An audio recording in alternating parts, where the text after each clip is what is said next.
Welcome to Talk with Tisha. I'm your host, Tisha Powell, and I'm joined today with the incredible Boris Cherinak. Boris, thanks so much for coming on. Hello, Tisha. How are you? Great to be here. So good to see you. Now, we're going to start off with what is hypnotizing? Tell the viewers. Well, hypnotizing, we all experience hypnosis daily. All I do is I have figured out how to put it in a format that entertains. It just makes sense to me, but I have a sense of humor. So it's a comedy performance that you get a chance to see, whether it's live in our television, or there's also a therapeutic side to it. Now, hypnosis itself, I want you to think of it as a computer in your brain that can be accessed, programmed, and all I really do is, as a hypnotist, I'm able to get you from point A to B and take a little bit of what you already have and improve it, enhance it, and give you a chance to do much more than you thought you could. What does the language affect our environment? Say it again, sorry. How does language affect our environment? Oh, language is phenomenal. What happens is I use language. I'm a wordsmith that is able to deliver the information to you in an exact form, exact way. And this way you are able, as somebody who's hypnotized, you're able to take the information and process it and deliver it. A perfect example, we all experience hypnosis daily, just never actually call it that. You were programmed by society, by authority figure. Your parents may have told you how to do stuff over and over again. And that's exactly what a hypnotist does.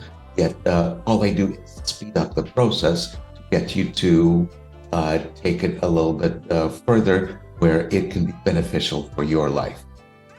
So you are a guest on Maury? Yes. Maury was a regular thing. Maury just retired.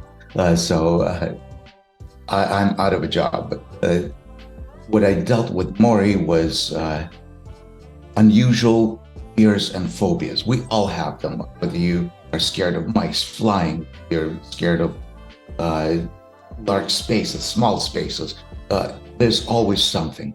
And they found the most outrageous things that people were scared of, and they brought them to me, where I was able to literally within the process of several hours eliminate that phobia. So my job on the show has been whatever they're terrified of. Maury was absolutely awesome, great man, and brought what I do to masses, where you're able to see it. And you can just Google Maury phobias: chicken, cotton balls, jello, anything but the norm. They brought that on the show, and we filmed a bunch of them, 1-hour episodes. So how does hypnosis work? Can you tell the viewers how it works?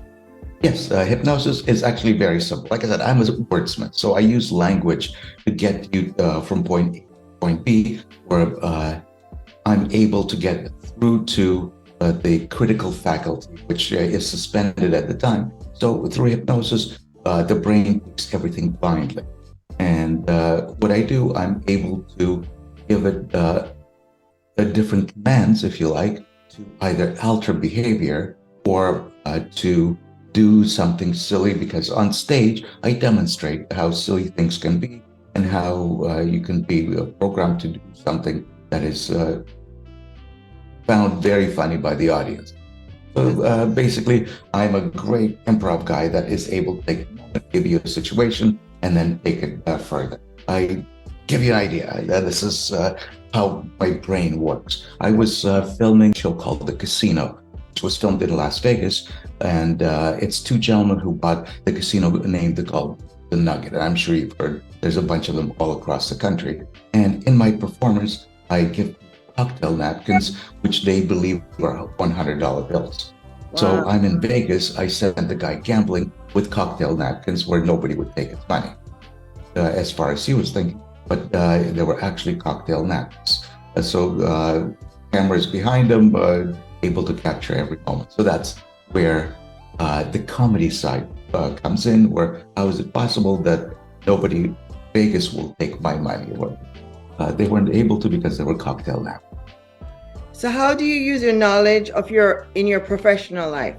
Oh, I took everything, absolutely everything that I do on stage to my life, where it's positive thinking, the ability to change. You wake up in the morning, it's a beautiful day rather than, oh, it's a good day.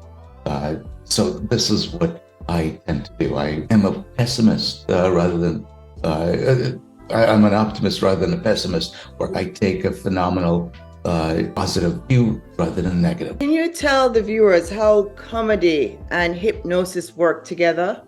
Oh, very easily. One of the things that everybody does, you laugh at stuff, you find things funny.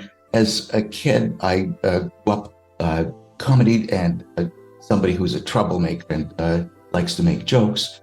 I was that kid in class that found funny in absolutely everything. So I took that into my performance life, where hypnosis is a serious subject, where it accesses the part of the brain that controls what you, how you feel, how you act. And I added a little bit of comedy to it. So it's a demonstration, if you like, of how your world evolves. But you can do this.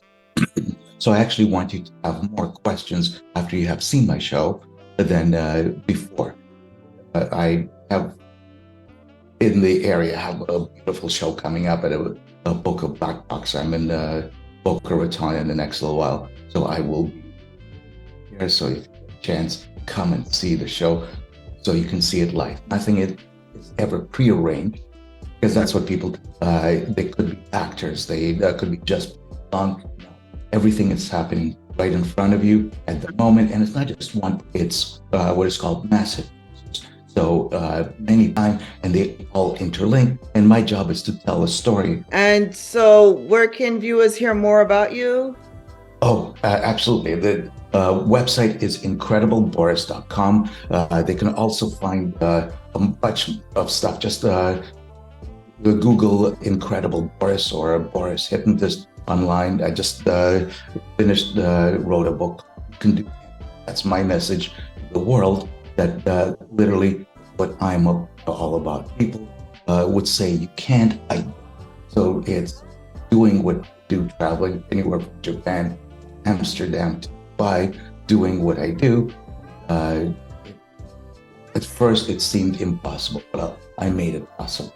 And actually just recently, if you don't like to read, I put the book on Audible. So I narrated the whole thing, brought back many memories. And it's a story of my life. It's motivational that actually gives you a story, explanation how to benefit. So the book is called We Can Do Anything, and it's right here. So either pick it up or listen to it on a long drive. Perfect, something that you listen to. Boris, it has been a pleasure to interview you. Thank you so much. And we look forward to hearing more about your shows, and we look forward to seeing you around, because you're incredible. They call Tisha, you. Thank you. You're listening to the Talk with Tisha. We'll be back shortly. Welcome back to Talk Time with Tisha. That was our interview earlier with Incredible Boris. Some of you remember Boris from the show Maury Povich. Well, Maury was like one of the best talk show hosts, and he recently retired to go play golf. And for all of us talk show hosts like myself, we've got a lot to thank Maury for. Maury Povich is he was an icon in the talk show stuff. I know a lot of you are young, you don't know who he is, but he was just incredible. So it was good to have Boris on. But let's get some stuff going real quick, because I only have 7 minutes, and then that's it. The show ends. So first thing first, inflation. The inflation in the United States and the world is really high, and the government in the United States attempted to bring down inflation, so they manipulated the interest rate, and so interest rate is out of the roof, and it crashed 2 banks. So that shows you humans cannot manipulate the natural cycle of a market.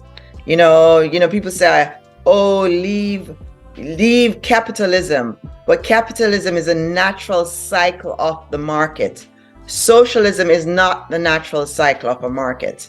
Now what we saw is things are hard and expensive here in the United States. It's hard and expensive everywhere. Especially if you're materialistic, you'll find those things to be expensive. If you are like into like, naturalistic stuff where you are more into health, you're okay with this, because happiness comes from within. Happiness doesn't come from what you look like or what you have. So it's kind of good and bad having an inflation. The bad part is expensive, but the good part is like you get to understand that life is not only materialistic stuff. Life has more to go for it. So let's go back to what happened with the Silicon Valley Bank and Signature Bank. They crashed. And that was on the Biden administration. And let me explain why we said it's the Biden administration. It's the interest rate that went so high that caused Silicon Valley Bank to just belly up. They had like a lot of the federal treasury bonds at 2%. So who wants a CD at 2%? It doesn't make sense. What they were trying to do. So let me explain to you with Silicon Valley Bank. It's a tech bank. It's a tech bank in San Francisco, and it works a lot with the tech guys. So a lot of these guys are small pops or small moms, and they don't really have the best credit, or they have a program that's kind of edgy. So a lot of the big banks won't take them. So Silicon Valley Bank, they were lending them money, and it paid off because the pandemic hit and a lot of people went remote and a lot of apps were in use. But then people went back to work. The pandemic, people went on the roads, so they don't need as much apps. So a lot of these people were like, okay, we should diverse because all these apps are not going to be there. So Silicon Valley Bank said, we made so much money during the pandemic. Let's now diverse into treasury bonds. The problem is during treasury bonds, it was 2% or 3%, and they bought it at 2-3%. Interest rate now, treasury bonds are very safe because the United States government is the most powerful government in the world. So of course they're going to pay on the bills. Everybody said government is going to run out of money. The United States is the most powerful country in the world. The government will never run out of money because it's too powerful. I mean, yeah, they say China is coming up, so we'll be the second most powerful country in the world. So you don't tell me that the government that's the first or second is going to run out of money. They're too high up on the food chain to run out. So buying bonds are a good deal. So the bank was on to something good. The problem is though, 2% isn't a good number. They should have waited for it to be at 8%, but they bought at 2. So the government now is trying to shave off inflation. Gas prices are too high. Real estate is too high. Everything is too high. Housing is too high. So the interest rate went way up, way fast. And the bank couldn't lend. Nobody wanted CDs at 2% anymore when you could get a CD at 8%.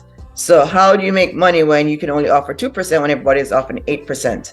So that equation doesn't work. Word got out. Social media spread things like wildfire. It's the fastest gossip out there. Word got out that the bank had 2% only, and people started to pull their money out, and then the bank lose their reserve. And when they lost their reserve, government came in and shut them down. How do I know so much about the banking, you're saying? I was a security lawyer for 18 years.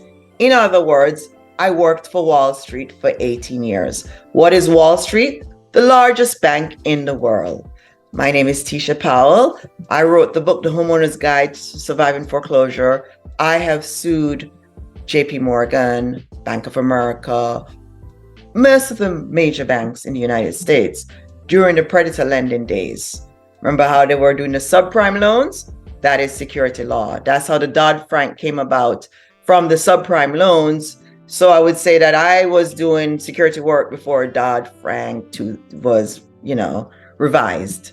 So yes, so we're going to keep our banking stuff going. We're going to keep our finance stuff going, but we're also going to talk about the news. We're going to talk about the reviews. And for Signature Bank, you're saying, how did Signature Bank fail? Well, there's 23,000 cryptocurrencies out there. And Signature Bank, of course, was heavy on cryptocurrency. And the government is getting ready to regulate cryptocurrency. So a lot of these banks are going to be, getting in the edge. So for capitalists like Mark Cuban, who made billions of dollars in the United States, he was invested in Silicon Valley Bank. So Cuban, who is a billionaire, requested that President Biden bail Silicon Valley Bank out because it's just not fair for the tech stocks. Okay? Nobody bailed the small business owners out in 2008 when the real estate market crashed because we're too small of an investors. But billionaires like Mark Cuban, they get bailed out. So, you know, guys, it's a food chain. The higher you're on the food chain, the more the government listens to you. So it's kind of nice to be rich, I guess. Kind of nice to have billions of dollars, I guess, where you could just send out tweets and say, hey, bail us, and you get bailed. So, but, you know, if you are middle class or poor, you bail yourself. So you see how it is? Keep investing, though, people. Keep investing. It shows you anybody could fail, but keep investing. And I know government won't bail us, but you know what? We're not going to fail all the time. So it's been an honor and a privilege to speak with you today. Folks, we have more shows coming up with big names, celebrities, politicians, CEOs. You don't want to miss. Subscribe right now. Subscribe so you miss none of our shows. We'll be back soon. I'm Tisha Powell. Thanks for watching Talk Time with Tisha.